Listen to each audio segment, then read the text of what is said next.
हम इसको हल करने वाले हैं। तो पहला प्रश्न हमारे सामने दिया हुआ है, दिए गए वाक्य का वह भाग ज्ञात करें जिसमें कोई त्रुटि है, त्रुटि आपको बतानी है। प्रश्न दिया हुआ है, मुरझाया हुआ फूल वर्षा की फुहार से अभिसिंचित होकर पुनः खिल उठे।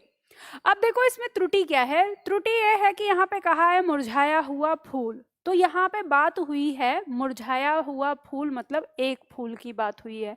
अगर ये होता कि मुरझाए हुए फूल तो कई सारे फूल की बात होती। तो यहाँ एक फूल दिया है और क्रिया यहाँ दी है खिल उठे, तो इसमें यहाँ पर क्या होना चाहिए, खिल उठा होना चाहिए। ये इसमें गलती है। तो गलती किस में है, भाग 3 में गलती है। तो ए बी सी डी किस में 3 लिखा है, तो डी में लिखा है, तो यही हमारा क्या हो जाएगा, उत्तर हो जाएगा। ठीक है, आगे बढ़ते हैं। अगला प्रश्न हमारे सामने है, प्रश्न संख्या 2। रिक्त स्थान की पूर्ति के लिए सबसे उपयुक्त शब्द हमको यहाँ पर चुनना है। रिक्त स्थान दिया है, मेहनत करो डॉट डॉट डॉट फेल हो जाओगे। मेहनत करो और फेल हो जाओगे, तो ये तो गलत हो गया, तो बिल्कुल दिख रहा है। मेहनत करो अन्यथा फेल हो जाओगे, यहाँ ये सही हो सकता है। मेहनत करो अथवा फेल हो जाओगे, अगर ऐसा होता कि मेहनत करो अथवा फेल हो जाओ तो शायद अथवा हो सकता था, लेकिन अथवा भी यहाँ नहीं आएगा। मेहनत करो या फेल हो जाओगे तो गलत, हमें पता चल गया मेहनत करो अन्यथा या वरना, अगर वरना होता तो वरना आता, अन्यथा फेल हो जाओगे। ठीक है, आगे बढ़ते हैं। अगला प्रश्न, प्रश्न संख्या 3। प्रश्न संख्या 3 कह रहा है, जिसके हाथ में वीणा है वाक्यांश के लिए एक शब्द का पर्यायवाची होगा। अब ध्यान दीजिएगा, प्रश्न में बहुत जल्दबाजी मत कीजिएगा, जल्दबाजी में फंस जाओगे। प्रश्न कह रहा है कि वाक्यांश के लिए एक शब्द का पर्यायवाची, तो आपको यहाँ पे पता है कि वाक्यांश जिसके हाथ में वीणा है वो वाक्यांश क्या है, वो है वीणा पाणी। लेकिन वो वीणा पाणी का पर्यायवाची पूछ रहा है, तो वीणा पाणी का पर्यायवाची है सरस्वती, इसलिए इसका उत्तर क्या हो जाएगा, डी हो जाएगा। गलती मत कर देना, प्रश्न मैंने आपको पहले ही बता दिया कि प्रश्न में ट्विस्ट है। ठीक है, यानी आपको उलझन में डालना चाहता है परीक्षक, आपको कंफ्यूज करना चाहता है, आपका समय बर्बाद करना चाहता है, या फिर आपका उत्तर गलत करवाना चाहता है, इसलिए प्रश्न इस तरह से बनाया गया। तो आपको ध्यान रखना है, मैंने आपको हमेशा बताया है कि प्रश्न का उत्तर देने से पहले आपको ये निश्चित करना है, ये सुनिश्चित करना है, ये कंफर्म करना है कि वो पूछ क्या रहा है। ठीक है, तो हमें पता चल गया वो पूछ रहा है उस शब्द का पर्यायवाची, और शब्द का वीणा पाणी का पर्यायवाची क्या होता है, सरस्वती होता है। आगे बढ़ते हैं, प्रश्न संख्या 4। कौन सा युग्म सही पर्यायवाची नहीं है, सही पर्यायवाची नहीं है ये आपको बताना है। चांदनी का पर्यायवाची ज्योत्सना दिया है, पक्षी का पर्यायवाची खग दिया है, मनमत का पर्यायवाची पुष्पधानवी दिया है, और करवाल का पर्यायवाची चंद्रहास दिया है। तो देखो, करवाल का पर्यायवाची चंद्रहास होता है, पक्षी का पर्यायवाची खग होता है, चांदनी का पर्यायवाची ज्योत्सना होता है, लेकिन मनमथ का मतलब होता है कामदेव, और पुष्प धनवी कोई शब्द नहीं होता, पुष्प धनवा होता है। तो यही गलती हो गई है और यही हमारा उत्तर है कि जिसमें पर्यायवाची नहीं है। ठीक है, तो ये हमें सी मिल गया। आगे बढ़ते हैं, प्रश्न संख्या 5। प्रश्न संख्या 5 कहता है, दिए गए वाक्य में रेखांकित अंश को प्रतिस्थापित करना है। प्रतिस्थापित करने के लिए हमें दे रहा है, तो यहाँ पे हमें इस बात को समझना है, प्रतिस्थापित करने के लिए दे रहा है। सबसे पहले दिया है प्रश्न हमारा, सबसे उपयुक्त विकल्प का चयन करना है। सबसे उपयुक्त विकल्प क्या हो सकता है, समिति की रिपोर्ट सरकार के समक्ष।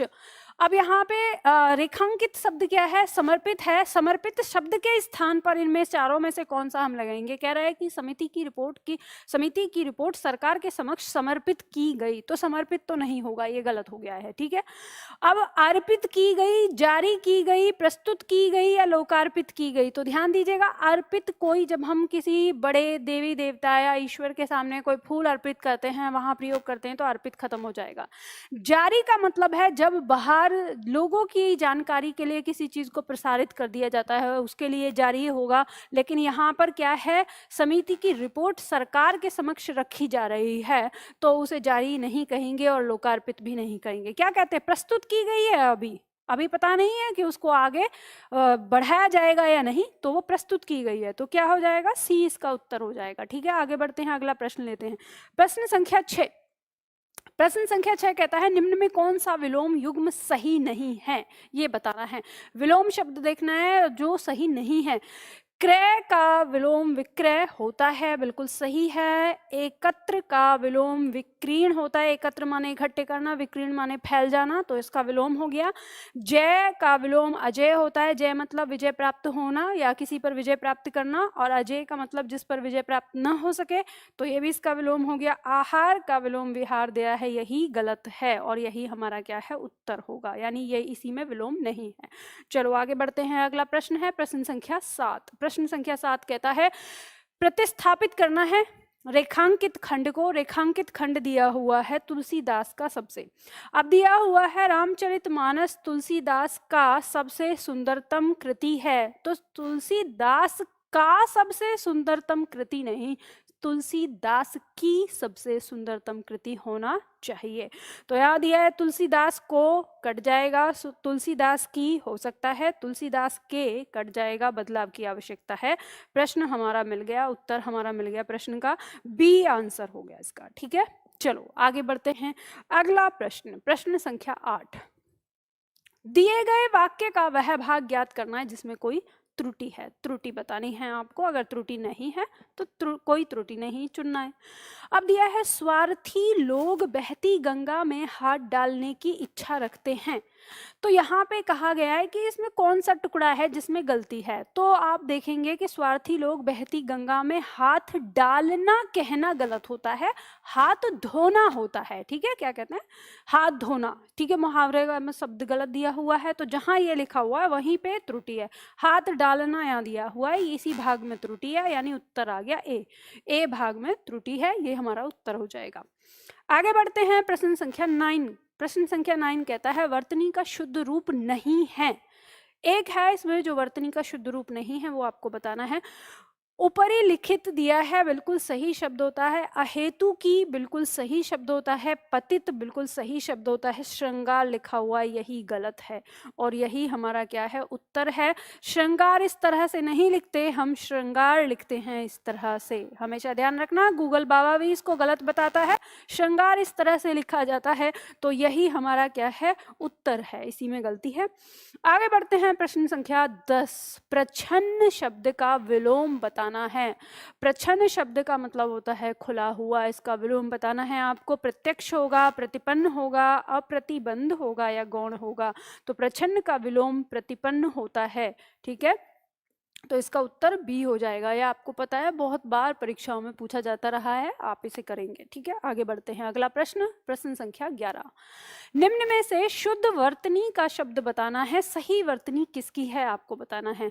मैथिली शरण, मथली शरण या मैथिली शरण या मैथिली। देखो मैथिली नहीं होगा, सबसे पहले ध्यान रखना, और मथली भी नहीं होगा, और मैथली नहीं होता, मैथिली होता है, तो ये कट गया, आंसर हमारे सामने आ गया सी, मैथिली शरण।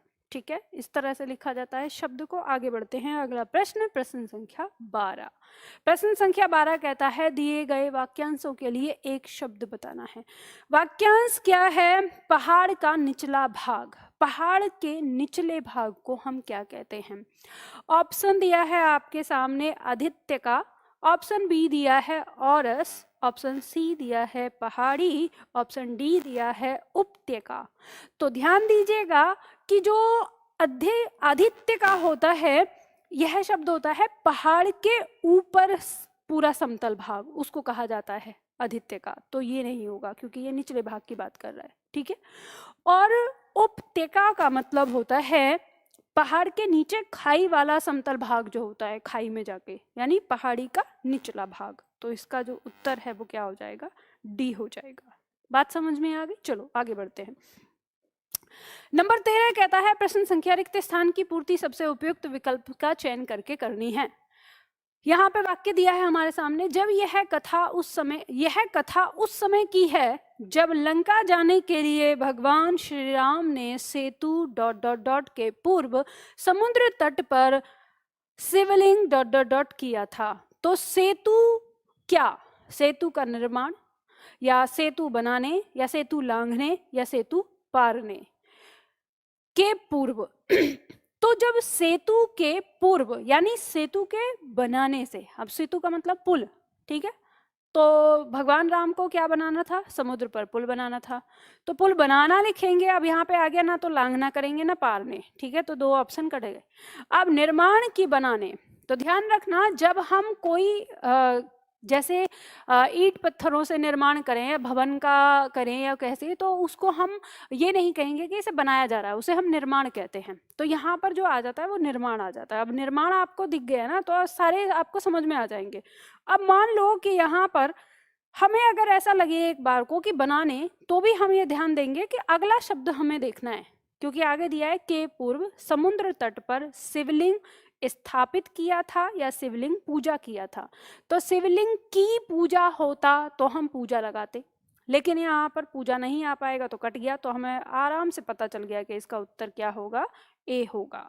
ठीक है, तो इस तरह से हम इसे चेक कर सकते हैं, ये ध्यान दीजिएगा। आगे बढ़ते हैं, अगला प्रश्न, प्रश्न संख्या 14। प्रश्न संख्या 14 कहता है आंख लगना मुहावरे का सही अर्थ है। आशंका होना, मृत्यु होना, नींद आना या प्रेम होना। तो जब हम कहते हैं अरे मैं यहाँ बैठा हुआ था और मेरी आंख लग गई, मतलब मुझे नींद आ गई, तो इसका उत्तर क्या आ जाएगा, नींद आना। ठीक है, आंख लड़ना अगर होता तो इसका उत्तर क्या हो जाता, प्रेम होना। जैसे हम कहते हैं कि अरे उसकी तो उससे आंख लड़ गई, मतलब उसे प्रेम हो गया। ठीक है, तो आंख लगना का मतलब नींद आना। आगे बढ़ते हैं, अगला प्रश्न 15। दिए गए वाक्यांश के लिए एक सार्थक शब्द चुनना है।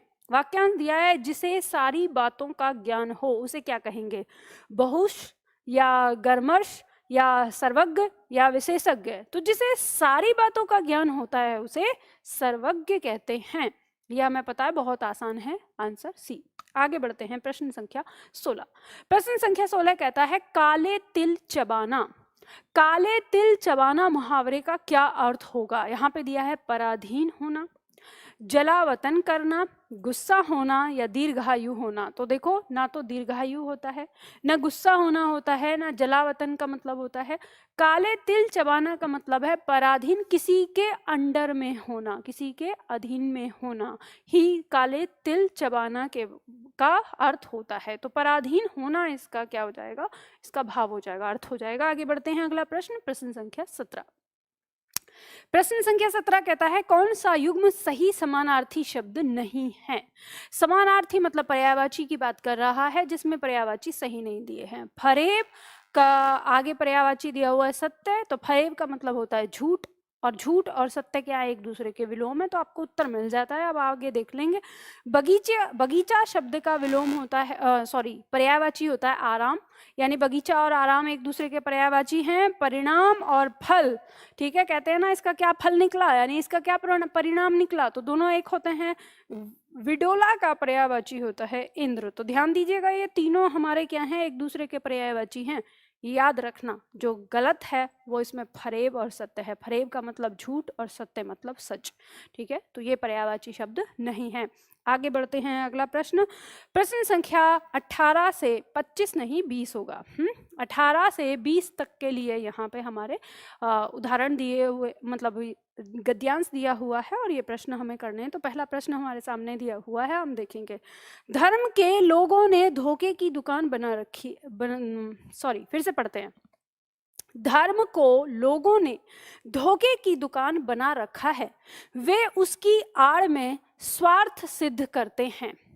बात यह है कि लोग धर्म को छोड़कर ... के जाल में फंस जाते हैं। किसके जाल में फंस जाते हैं, समाज सेवा के जाल में फंस जाते हैं, दुर्बोध के जाल में फंस जाते हैं, संप्रदाय के जाल में फंस जाते हैं, या पंचतंत्र के जाल